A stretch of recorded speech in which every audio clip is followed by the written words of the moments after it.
Hi guys, JSFPL here. Welcome back to another video. Yes, 3 uploads in a day. So in this video, I'll be talking you guys through the Game Week 17 watch list. So all the players that I think that is gonna do really well this week and for the further future game weeks. So let's jump into the video. S- So now the first player is Ollie Watkins. Now Ollie Watkins has a really, I could say a really good fixture run.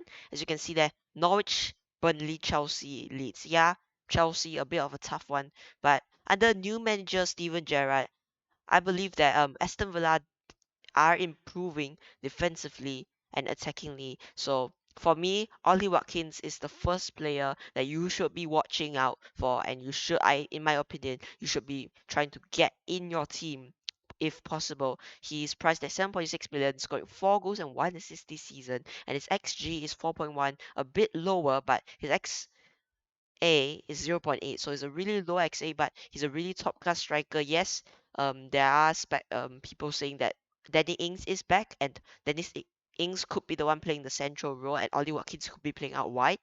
But even though if he plays out wide, he's a really good winger, as we saw in Brentford when he played in Brentford in the Championship. He did play quite good out wide, but even if he plays out wide or front, I think Ollie Watkins is still a really good option if you want, a higher price forward from a really good team and a really good fixture run.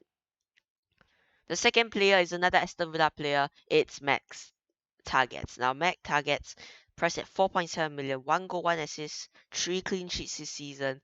Expected goals are 0 0.4 and expected assist is 2.0. Now, the XA is kind of high, and again, a really good fixture. Norwich, Burnley, Chelsea, Leeds.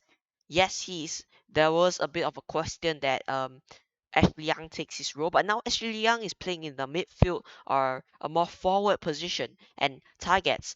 You know how good he was last season. People say he's underperforming this season. In my opinion, no. He's having a really good season. He did start the season slow, and his price is dropping to a really 4.5-ish defender. And if you want to downgrade players like Marcus Alonso or Reece James that are not performing and you think you want to take them out, I think Matt Target is the player to go to with a really good fixture run. And yeah, Matt Target, if you want looking for a mid-price defender, I think Matt Target is the player to go to. And next here we have Gerard Bowen. Now Gerard Bowen priced at 6.5, 3 goals and 7 assists. Now in the FPL website, it says he has 7 assists, but with the browser, the website I'm using for the XA and XG, it says 4 assists, and I think there is some own goals or some goals, some assists. It counts in FPL, but the website doesn't count it in the other websites. So the XA is only for 4 assists, and he's priced at 6.5, 3 goals, 7 assists. His expected goals are really not really the highest, but is one of the highest in the midfield positions, and 7 assists this season. If you are considering the FPL website, is insane. Like it might look too little, but if you're comparing him to the likes of Mohamed Salah, Diego Jota, Bernardo Silva, he is up there. He's cheaper than those options. So if you were looking for a cheap option, maybe a replacement for Gallagher or Rafinha, if you want to upgrade and Mbumo, and if you have a bit of money, I think if you spend a bit more money to upgrade and Mbumo to like a Jarrod Bowen, it's a really good option. Yes, Arsenal away is a bad fixture, but as I said before, he's done it. When when they play Chelsea, he did it. Then he scored, and Norwich at home, Southampton at home, for me, I think Norwich at home could be a fixture that you can captain if you are willing to take the risk. And then Watford away. Watford have been really poor defensively this season. So I think Jared Bowen, he can, if Mikel Antonio is the one to get rotated, I think Jared Bowen is the one to play up front, as we saw in Europe. He's playing at a striker role if Mikel Antonio is not playing. So he's a really good option and a really skillful player. And he was once linked with Liverpool. So this proves how good he is. And let's jump in to the other players. Now, next here is Raheem Sterling. Now, Raheem Sterling, this might shock you that he's on the watch list, priced at 10.6 million. Now, a bit pricey, but if you want to upgrade Son, not really an upgrade, but make a switch from Son to a City midfielder, I think Sterling is the one to go to. His assist, expected goals are really high. Expected assists, in the Euros, he played really well for England. That is the maximum potential he can play at. And if he play really well for City, and by the looks of things, he is on penalties, even when Gundogan's on the pitch. So he is on penalties. So take note of that. He is on penalties, and 4 goals, 1 assist.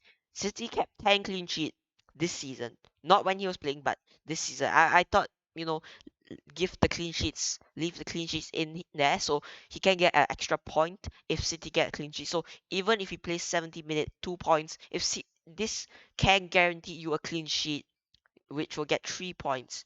Because if he comes out early, City usually concede very late in the game. So if he comes out early, it will guarantee you a clean sheet, but it will give him lesser time to try to score or give assist. But he's with a really good fixture run: Leeds at home, Newcastle away, Leicester at home, Brentford away. It's really good fixtures, especially when City are playing at home.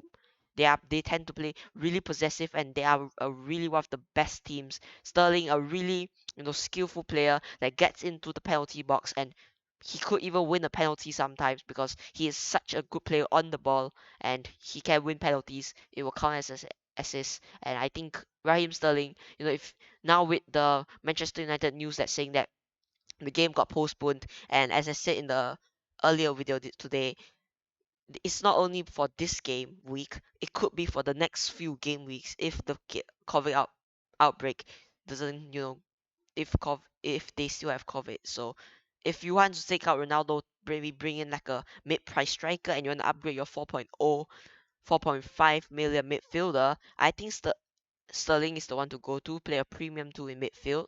So if you're really looking for the option, I think Sterling is the one to go to. Some people might question Gundogan, Bernardo Silva, Foden, or Sterling. Which one is the better option? Stats wise, Sterling and Bernardo Silva is better. Bernardo Silva is more nailed on, but Sterling has the best stats among those all, and he's more attacking, a bit more pricey. But I think if you can make the right transfers, you can get him in your team. So let's jump into the next player. Now, the last and final player on this watch list is Pukki.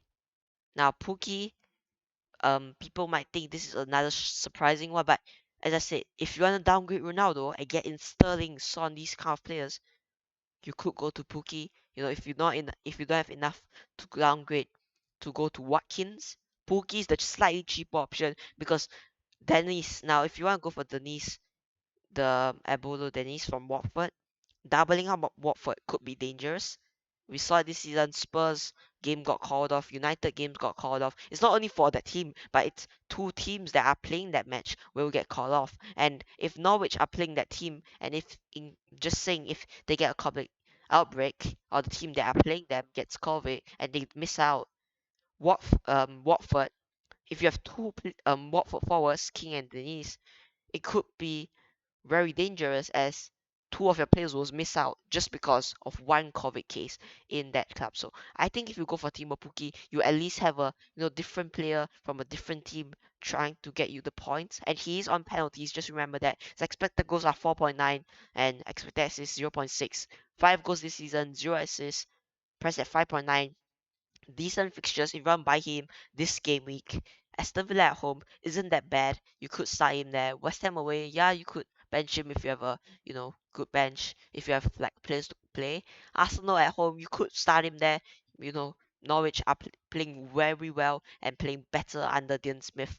And I think they are not the team that sits back the whole game now. They can get those chances on the counter and they could, get a penalty, and Timo Pukki is there to finish that penalty off. So I think Timo Pukki is a really good option. So guys, that wraps up for another video, and hope you guys enjoyed this video. Stay tuned for my live stream later today, and it's been me, JSFPL. See you guys in the next one.